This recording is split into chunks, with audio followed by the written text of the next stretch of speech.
Allahumma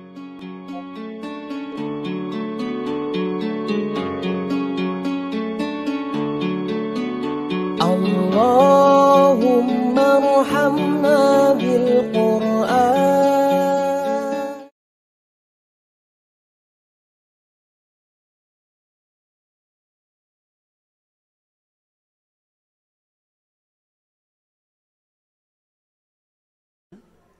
Akhirnya kita diajak dengan tren bangsa ini, tren bangsa ini, tren bangsa ini.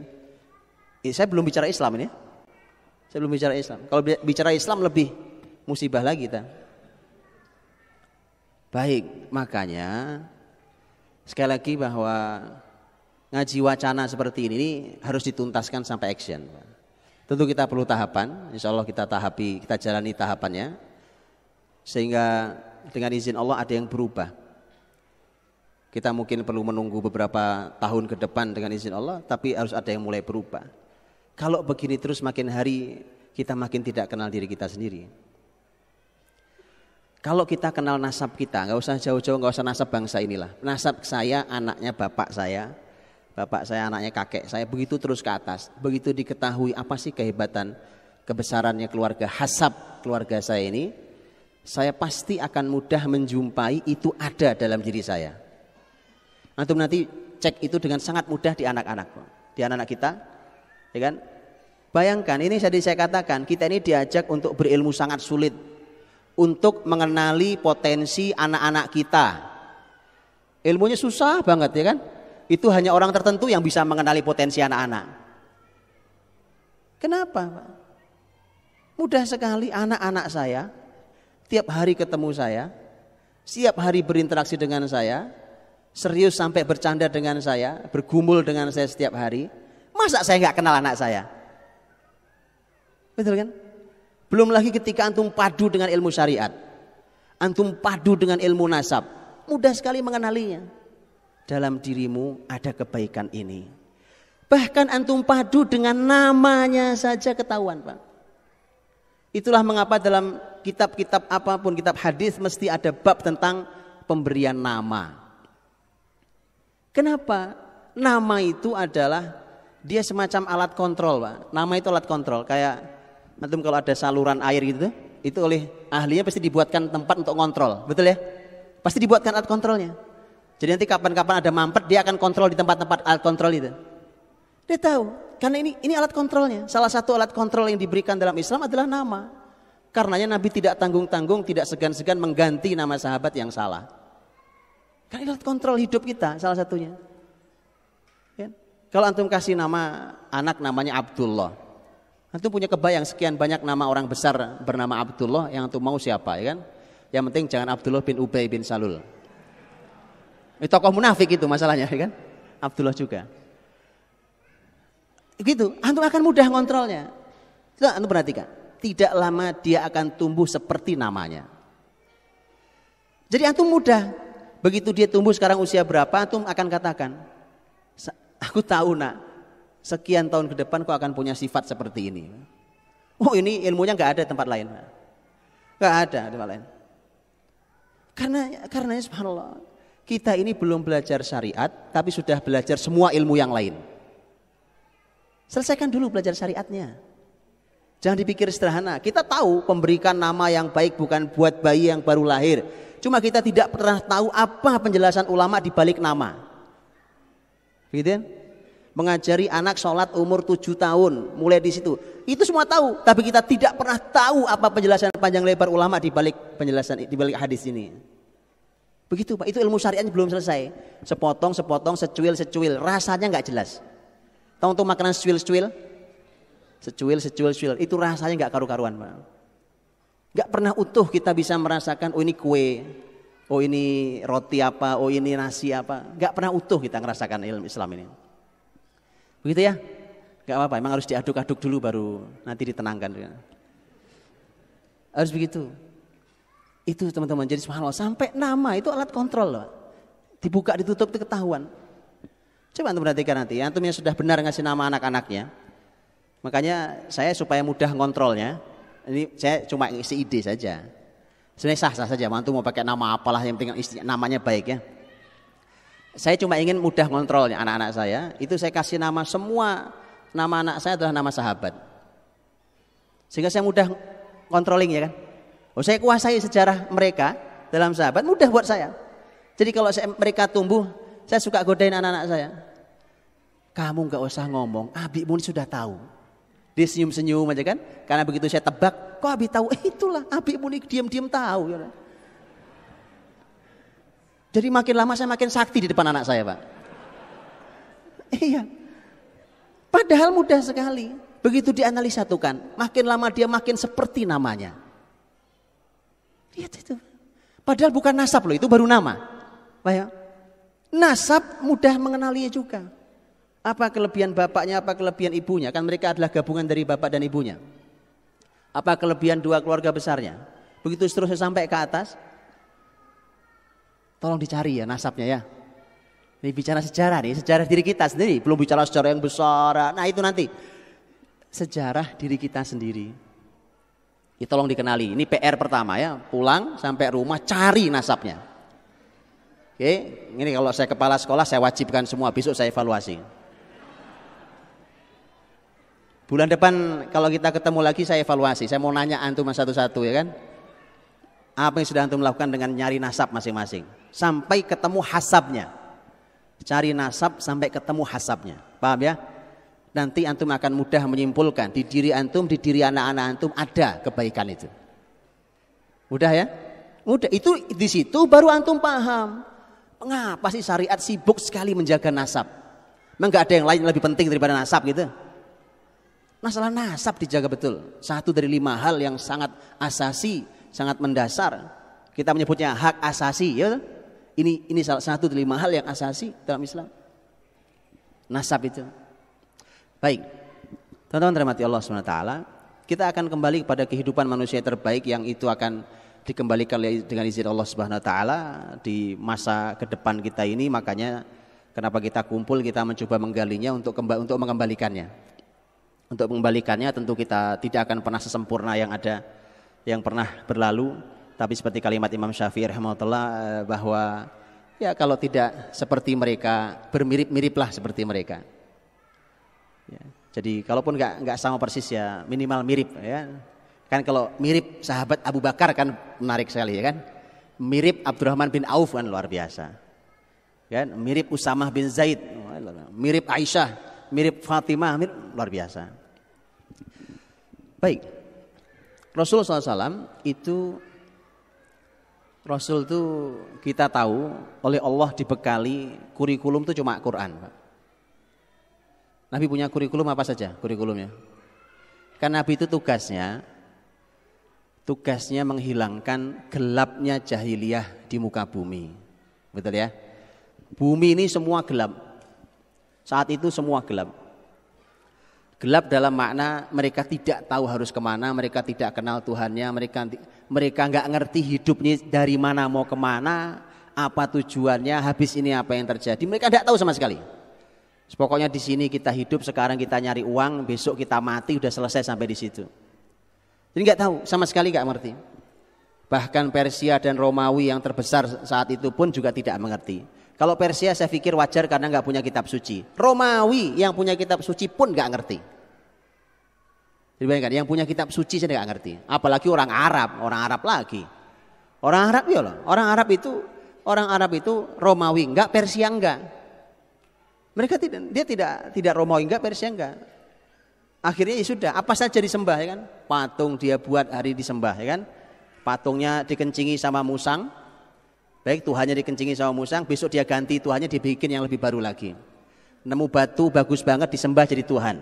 Dia lewat ada batu lebih indah, Tuhan yang lama ditinggal ganti Tuhan yang baru. Sudah gak ada yang normal, hidup itu gak ada yang normal. Tapi itu orang cerdas-cerdas, jangan salah. Itu bukan orang bodoh, Bang. Antum pelajari sejarah Walid bin Mughirah, sejarah Abu Jahal. Antum pelajari, itu bukan orang sembarangan. Itu orang cerdasnya luar biasa.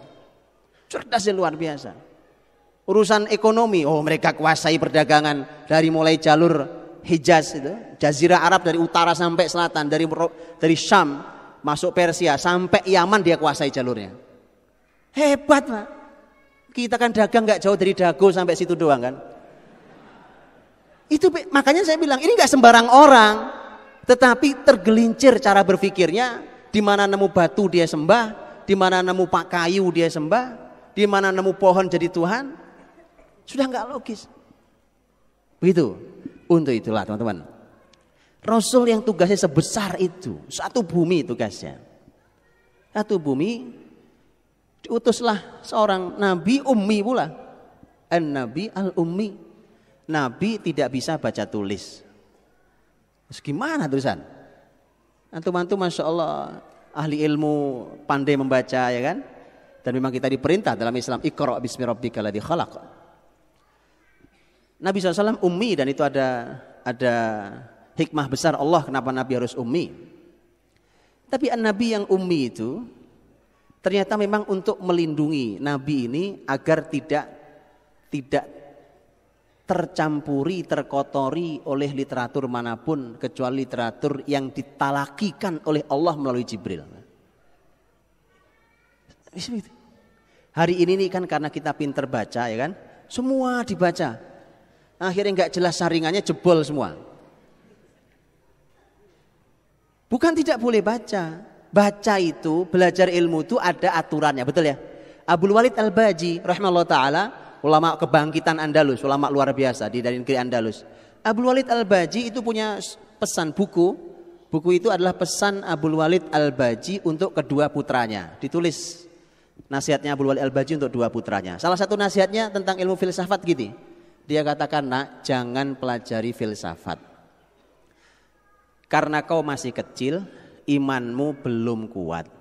Nanti kalau imanmu sudah kuat, ilmumu sudah bagus, silahkan pelajari filsafat. Karena filsafat itu otomatis akan jatuh di matamu. Lihat, saya cuma ingin nukilkan, saya tidak bicara filsafatnya itu, kapan-kapan kita bicara boleh kan. Cuma yang saya katakan adalah belajar ilmu itu ada urutannya, Pak. Ada urutannya. Saya dulu ingat waktu masih SD itu, saya masuk kamar orang tua saya, sambil tengkurap gitu saya ngambil buku karena ayah saya itu penggemar buku, jadi walaupun di kampung nggak ada listrik, di kampung saya itu nggak ada listrik, tapi bapak saya punya perpustakaan. Wallahualam mungkin satu-satunya orang yang punya perpustakaan dan sangat banyak bukunya. Gak ada listrik di kampung gak itu, jadi membaca itu harus sudah dihentikan ketika maghrib tiba ya kan, udah gak ada lampu, kecuali pakai lilin atau pakai lampu nih. Saya ngambil buku, saya ingat bukunya warna hijau gitu ya. Saya SD waktu itu, saya baca nggak paham saya, apa maksudnya buku ini kan? Saya bicara ke ayah saya, Pak ini kok aku nggak paham ya baca buku ini. Jawaban beliau, bukunya tutup nak. Kau baca buku yang lain, nanti suatu hari kau paham buku ini. Itu kan. Ilmu itu ada, enggak sekarang kan karena kita ingin disebut sebagai orang yang berwawasan, semua dibaca kan. Bahwa berurutan ilmu itu kayak apa kita enggak jelas. Baik, karena Nabi Muhammad tugasnya sangat berat, sebumi dibuat Allah menjadi ummi. Dan banyak hikmahnya, salah satunya tadi. Karena beliau ummi, beliau tidak mendapatkan banyak literatur dari tempat lain kecuali apa yang beliau dengar. Karenanya talaki yang diberikan oleh Jibril dengan wahyu yang disampaikan melalui Jibril itulah, maka Nabi SAW punya satu-satunya literatur yang Allah berikan adalah wahyu, baik itu berupa Al-Quranul Karim ataupun berupa hadis yang kita kenal. Yang jelas satu literaturnya itu wahyu. Ternyata yang paling mudah kita lacak karena itu satu kitab sendiri yaitu Quran, mushaf kita. Kalau hadis kitabnya banyak sekali ya. Itu lain kali kita juga bicara. Tapi ini mushaf ini mudah dilacaknya. Mushaf kitab suci Al-Munazzal yang diturunkan dari Allah Subhanahu wa taala itu Al-Mu'jizat ini mudah sekali kita melacaknya. Bahwa inilah kitab yang tibyanan likulli syai', yang menjelaskan segala sesuatu. Inilah kitab yang ma farratna fil kitabi min syai'. Inilah kitab yang tidak ada yang tidak kami jelaskan di kitab ini. Gak ada yang diabaikan dalam penjelasannya. Dan Inilah yang disebut juga wa tafsil kulli syai'. Inilah yang menjelaskan detail segala sesuatu. Itu jaminan-jaminan Quran, Pak. Quran memberikan jaminan-jaminan tentang Quran sendiri dengan bahasa-bahasa itu. Artinya, Rasul punya PR sebesar itu, kemudian oleh Allah dikasih panduan. Muhammad nih panduannya. Baik. Setelah itu Nabi tidak bisa sendiri. Makanya Nabi merekrut sahabat-sahabat. Mulailah dibina. 1, 2, 3. Ditelateni sahabat-sahabat. Enggak apa-apa. Mulainya 3, 4, 5 ya. Memang tidak pernah banyak mulai itu. Makanya saya bilang ini kebanyakan sudah. Ini sudah kebanyakan, ya kan? Saya pernah bilang kan di sini juga. Saya pernah sampaikan di masjid yang waktu sebelumnya, saya ingat saya. Saya katakan, masa segini nggak bisa mengubah Bandung? Sebanyak ini, Pak. Ya kan? Tapi memang harus jelas panduannya, strukturnya harus seperti apa. Nah, Rasulullah SAW begitu mulai mendapatkan sahabat, modal awalnya kan juga cuma sedikit. Itulah apa yang dilakukan oleh Nabi. Pakai panduan apa Nabi membina sahabatnya? Panduan wahyu. Panduan wahyu Quran, dan Rasulullah SAW langsung dapat panduan dari gurunya, yaitu melalui Jibril ya. Jibril sang guru yang nelateni. Antum tahu bagaimana Nabi belajar sholat? Nabi pertama kali belajar wudu. Belajar sholat. Belajar tahu kapan waktu sholat masuk, kapan waktu sholat berakhir. Itu gurunya Jibril. Jibril gurunya, Masya Allah. Dan cara Jibril ngajar itu inspirasi mahal untuk pendidikan hari ini sebenarnya. Jadi kalau ada di antara antum yang siap buat tesis, disertasi, menarik tuh Pak. Oh iya Pak. Iya, metode pengajaran versi Jibril. Wah itu saya kira ditolak di kampus antum. Kecuali kalau dosen pembimbing Ustadz Maman, nah baru mau terima. Nanti saya dorong untuk diterima, Pak. Oh, menarik, Pak. Coba saya tunjuk nih. Ini menarik luar biasa. Jibril datang ke Nabi SAW ngajari wudu. Muhammad lihat aku wudu. Wudu ditunjukkan, ditiru sama Nabi SAW. Ditiru wudu, oh begini cara wudu. Dilihat oleh Jibril sudah benar apa salah. Beda sama kita wudu ya kan, belajar wudu sekarang. Wudu kita dikasih kertas gitu. Gurunya nulis rukun wudu, syarat sah, syarat wajib. Begitu selesai, ayo wudu, gak ada yang bisa Pak. Salah, metodenya salah memang. Selesai wudu, Jibril ngajari sholat. Dari mulai takbiratul ihram sampai waktunya. Nabi diminta memperhatikan dari mulai caranya sampai waktunya. Jibril datang. Hari berikutnya Jibril datang lagi, ngajari sholat lagi, di murojaah ulang. Tapi datang di waktu yang berbeda. Kalau kemarin waktu zuhur di awal waktunya, hari berikutnya waktu zuhur di akhir waktunya. Jibril mengatakan sholat zuhur berawal dari kemarin itu, berakhir di waktu hari ini. Metodenya lihat menarik sekali. Begitu semua sholat diajarkan. Ditalaki langsung oleh Jibril. Itu metode pengajaran mahal Pak.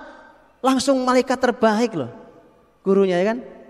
Itu bayangkan, gurunya langsung malaikat terbaik. Makanya jadinya muridnya manusia terbaik. Begitu diajar Rasul, generasinya generasi terbaik. Kita karena ngelawan, terusin sendirilah. Itu, ya, nggak usah ngelawan sama Nabi ya, taat-taat ya kan. Bahwa kita tidak sempurna bisa meniru beliau ya, kita jauh dari semua kata mulia yang dicontohkan oleh sahabat, tapi kenapa tadi bermirip-miriplah seperti mereka. Jadi apa salahnya kita kalau kita mau meniru Nabi kita kan? Shadaqallahul Azim.